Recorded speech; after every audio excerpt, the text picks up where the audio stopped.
Wakil Bupati ini anjurkan petani sawit terus memanen meski harga murah.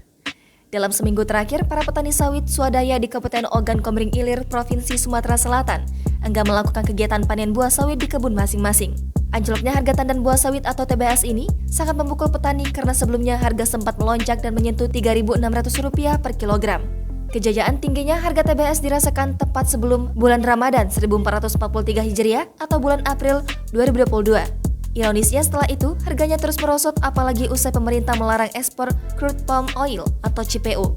Saat kebijakan larangan ekspor dicabut, harga TBS kelapa sawit merosot hingga terakhir Rp600 per kilogram. Wakil Bupati Oki, Haji Muhammad Jakfar Sodik, terus mengimbau pemilik kebun untuk tetap memanen. Selagi pabrik masih menerima meskipun harga murah tetaplah menjual. Diketahui saat ini, untuk harga jual di supplier atau mandiri yang tidak ada mitra dengan perusahaan harganya hanya sekitar Rp600 per kilogram. Sodik tetap optimis dalam waktu dekat harga TBS akan segera naik di saat keran ekspor telah dibuka secara luas. Dari sisi petani, jika harga sawit terus-terusan seperti ini, masyarakat maupun petani tidak akan memiliki penghasilan. Ditambah lagi, pembelian tandan buah segar di tingkat pengepul maupun pabrik kelapa sawit sudah tidak masuk akal bagi petani sawit.